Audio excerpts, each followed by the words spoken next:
He was the founder of Thermopolis, well-respected businessman and cattleman, a dashing bachelor, expert horseman, and a killer. This cattleman and businessman was a true pioneer of Hot Springs County, Wyoming.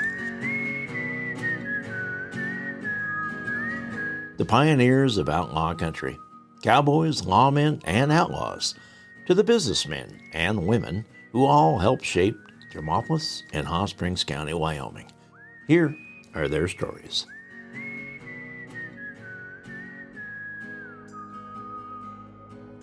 Ben Hanson, the murder of Tom Bird.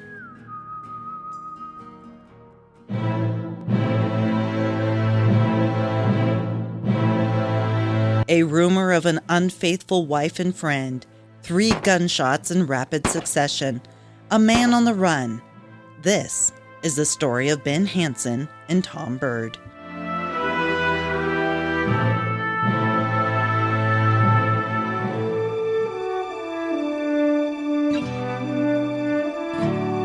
Ben Hanson, a young cattleman and expert horseman, homesteaded land bordering on the Wind River Indian Reservation in the early 1890s. He had spent years in the saddle as a cowboy for other men and was now ready to make his own fortune. He knew this land well. It was untamed and lawless and full of promise. Both cowboys from the Embar Ranch and outlaws from the hole-in-the-wall country, flush with spending money, were roaming the area. They were visiting the hog ranch at Andersonville and the campground at Rocky Row, which was then an illegal settlement on the hot springs belonging to the Shoshone and Arapaho Indians. Ben saw an opportunity and divided his homestead into a town plot at the mouth of Owl Creek. Soon he had sold lots to the pharmacist and general store owner Ed Enderly, as well as to the saloon operators and other businessmen. Another town, dubbed Hot Springs, had sprung up on the other side of the Bighorn River, but Ben had plenty of interest in his little, unnamed town. At the time, the post office was located at the Ed Cusack Ranch about 2 miles up Owl Creek and was called Torrey in honor of Colonel Torrey, owner of the Embar Ranch. When Cusack resigned as postmaster, the landowners on Hanson's land circulated a petition to have the post office moved to the town site at the mouth of Owl Creek, with Ed Enderly appointed as postmaster. W.T. Slane, one of the pioneers on Hanson's land, recalls, "We received notice from the post office department that this had been granted. Then it was up to us to decide on a name for the new town." Ben Hanson, owner of the town site, and Dr. Julius A. Shelkey called a meeting of the citizens to decide on a name. One of the first suggestions was to name the town site Hansonville in Ben's honor. However, Dr. Shelkey said he already had a name picked out. It was Thermopolis. Lee Walter, one of the men present, later said, "Out of his Latin or Greek or something, Shelkey had evolved the name Thermo, meaning hot, and polis for city." Walter added, "I think Enderly and Hanson had already accepted it, and the meeting was more to announce it."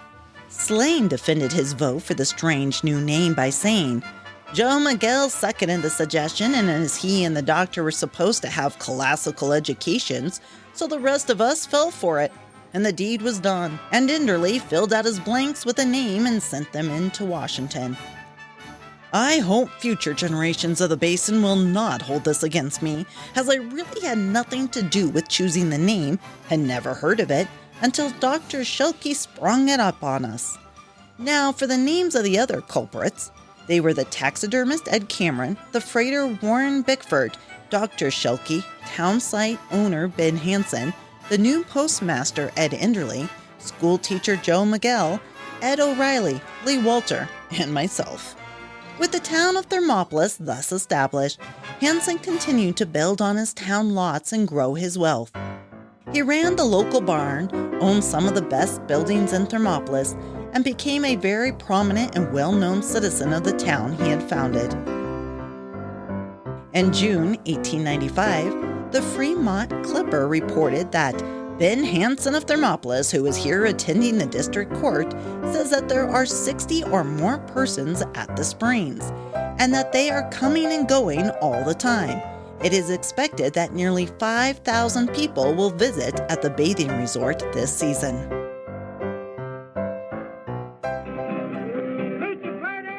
Dances were the chief amusement, and Thermopolis had its share. These were old Western affairs where families would travel all day to get to the dance and then would stay from several days to a week, with the dancing continuing every night. One Thanksgiving dance, believed to be held in Thermopolis, was noted for its women. There were 14, counting the children.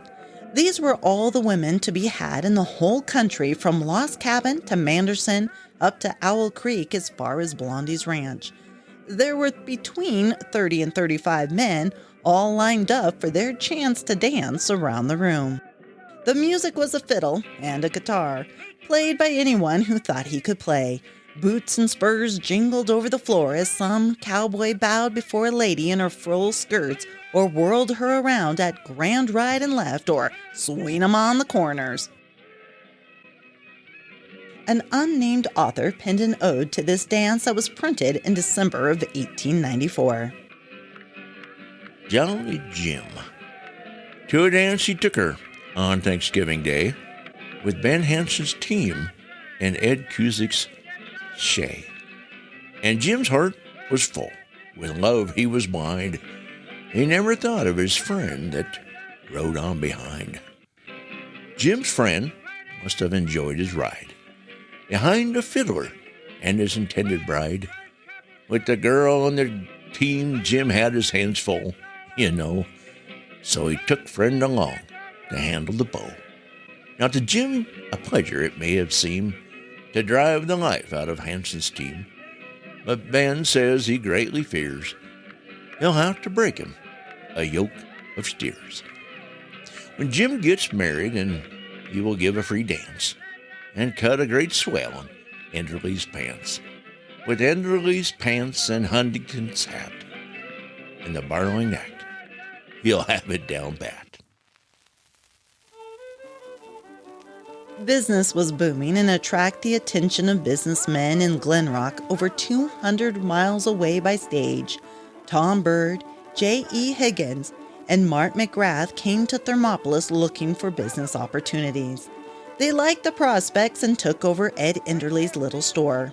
Thomas Morrow, under his alias of Tom Bird, was a well-known businessman and former deputy from Converse County. He had moved his wife and 2 children with him to this wild town. His business partner, Martin McGrath, also moved his wife and toddler sons to Thermopolis, where they employed local cowboys and outlaws as help on their rugged homestead. Women and children were still a rare sight, but starting to become a little more commonplace. Ed Enderley, himself a husband and father, continued to run the post office. With his wife and 2 small boys, he built a new sturdy log store on another town lot in Thermopolis. His new general store was all the name implied. Shelves were crammed with merchandise ranging from bolted yard goods to whiskey to hardware and drugs. The Enderley home was situated at the west end of the dusty main street, at the corner where the road turned south. When thirsty cowboys had overdone it in the bar, they often hurrahed the little community. The stout log sides of the home stopped many stray bullets, shot at random as the cowpunchers rode along the main street, firing their pistols. Ed's 2 boys frequently dug out the spent slugs for fishing line sinkers. Doctors were scarce in those early pioneer days of the Bighorn Basin. Dr. Shelkey spent most of his time in Lander, over 100 miles away. Therefore, druggists were often called upon to prescribe and administer for human ills and ailments. Through necessity, the pharmacist substituted his knowledge of medicines and autonomy in lieu of a professional medical man. Hence, Ed Enderley was doctor as well as merchant to the 60 residents of Thermopolis.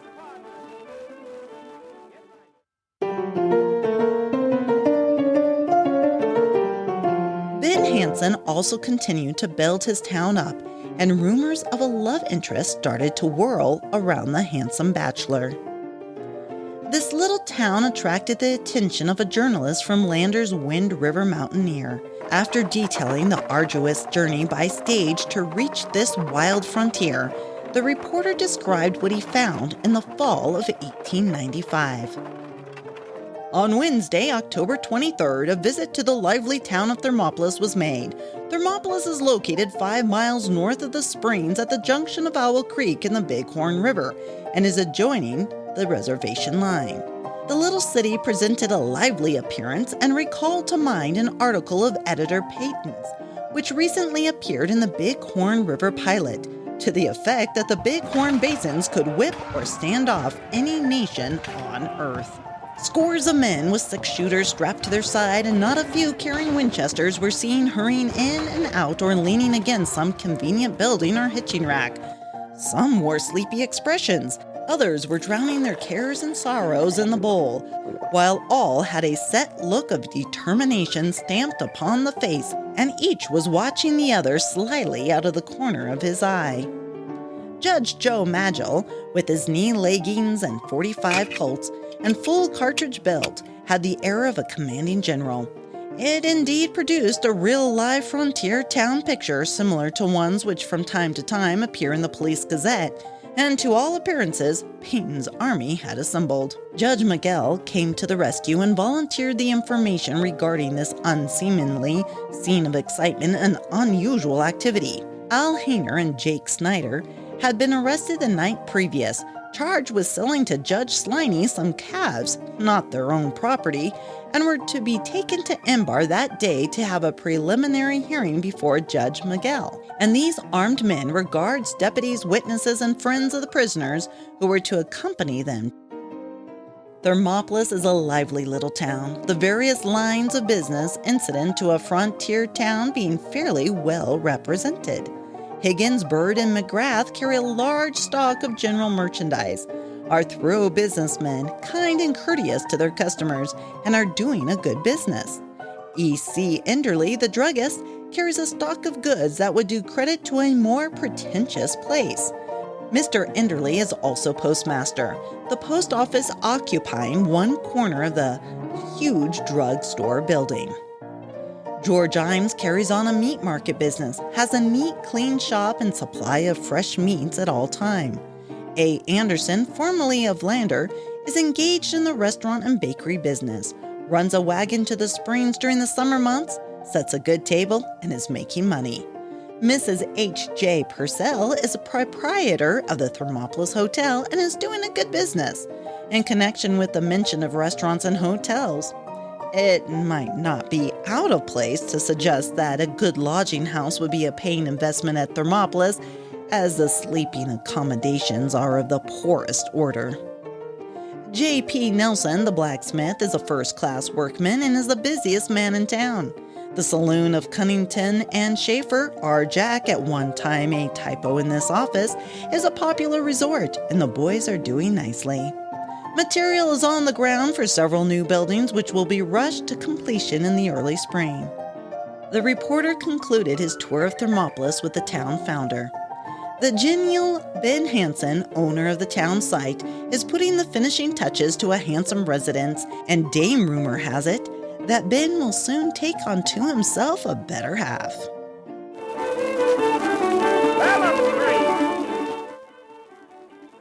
However, if rumors are to be believed, the dame that Ben was courting already had a husband.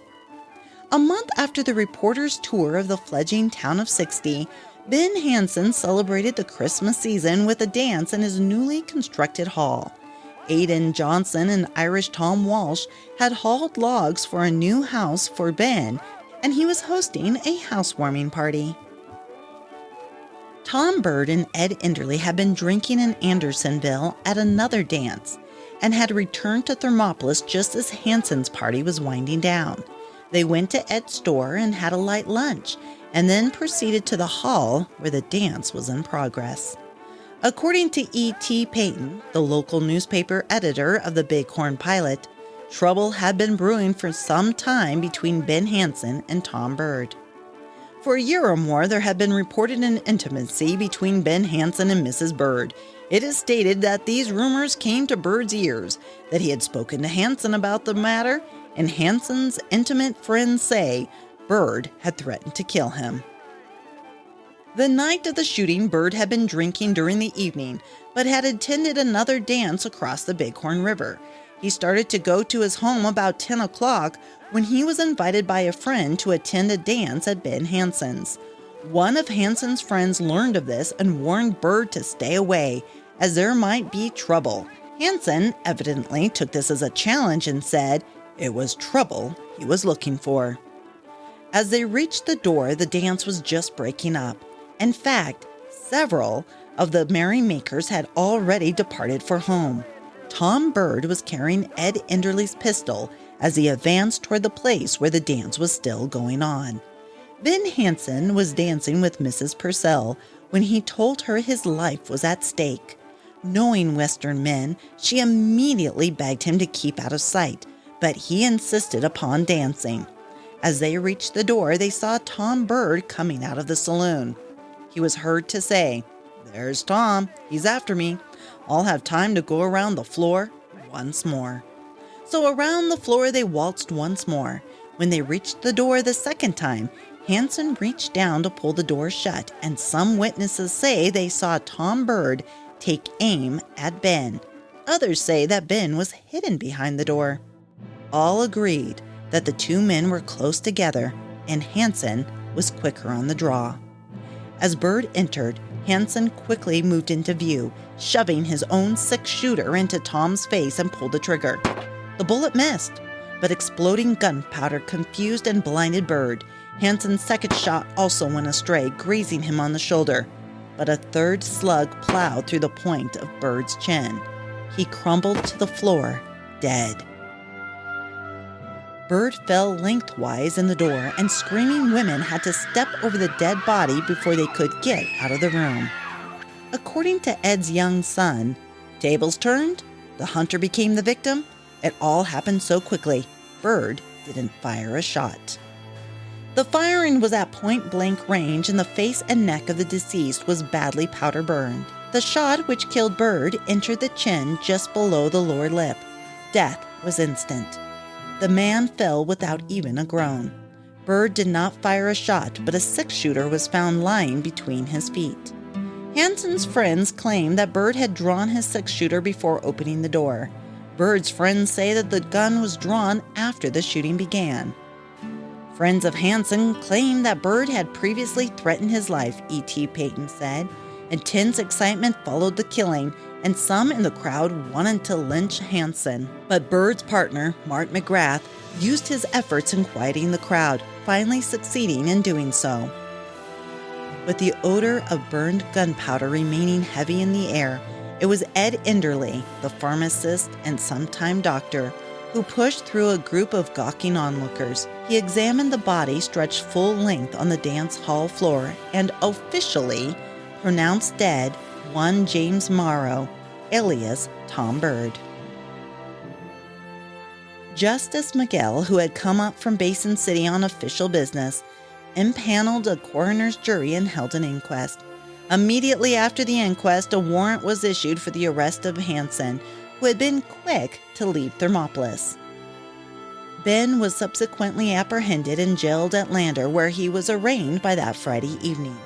The hearing was postponed until the 28th of December, so that the state of Wyoming would have a representative. Hanson was held for murder in the second degree, and the bond fixed at $2,000, which was given, and the prisoner discharged until the next term of the district court. The body of Tom Bird was moved to Enderley's home, where it was laid out on a bier hastily constructed of planks placed across two sawhorses. With childish curiosity, his small son Earl wanted to see the corpse, but it wasn't until the next day that he was allowed to look, after Bird was encased in a homemade coffin covered with black muslin. In the sitting room of Enderley's home, someone held the youngster high enough so he could see the dead man. Earl remembered that a small pane of window glass had been placed above the victim's face, and he noted a patch of court plaster had been struck over Bird's chin to conceal the mortal wound. Tom Bird was buried in the old Thermopolis cemetery. Today, the graveyard has lost its identity under alfalfa growing in a field somewhere in Lucerne.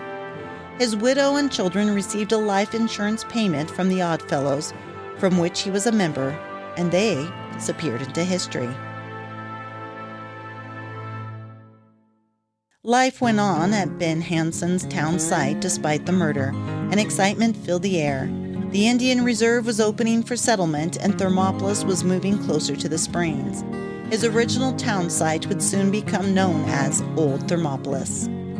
After paying his increased bond of $3,500, Ben Hanson was still being held in the county jail nearly a year later without a trial. He evidently thought he had spent enough time behind bars.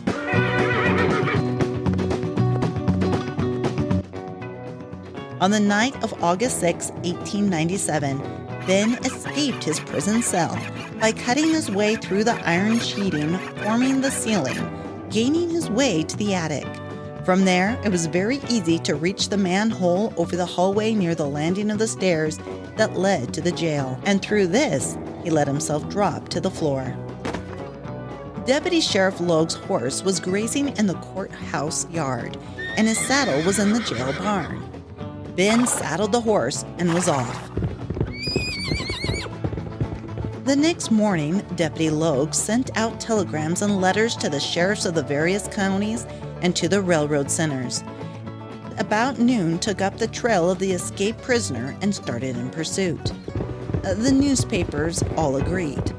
It is not generally believed that Hanson will be captured for some time to come, as he is very acquainted with the country, having been a cowboy for many years, and is well liked on the range and has lots of friends who would gladly aid him in his effort to escape.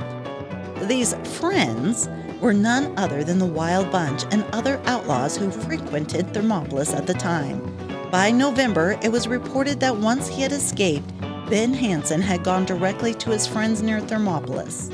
From there, Ben was sent to the hole-in-the-wall hideout, where he remained for several days. It was believed he went north to go to the Klondike in pursuit of gold. By October, goods belonging to Ben Hanson were sold at public auction. Another year passed, and in 1898, Constable Vanderveer held a sale of Ben Hanson's horses at the old town of Thermopolis. They sold at prices varying from $5 to $11 per head. Rumors continued to swirl of Hanson's whereabouts. Sheriff Morse went to Oregon upon receiving notice of Hanson's capture in that state, but the man held there was not Hanson. Again, another man was captured in Phoenix, Arizona. However, this vagrant was not the wanted Ben Hanson, and Ben, just like Tom Bird's wife and children, faded into history. That would have been the end of his story. However, Ed Enderly saw him one last time. Several years later, Ed happened to be in a North Dakota town on business. He recognized Hanson, who by then had assumed another name and was engaged in the livestock business. Although Ben Hanson hankered to return to Thermopolis for a visit, he was dissuaded from doing so. He was advised that Martin McGrath was prepared to press charges in the murder. If Ben ever snuck back to see his town that he had founded with such high hopes, we will never know. Today, his fall from grace is complete, as few remember him for more than just the murderer of the prominent businessman, Tom Bird.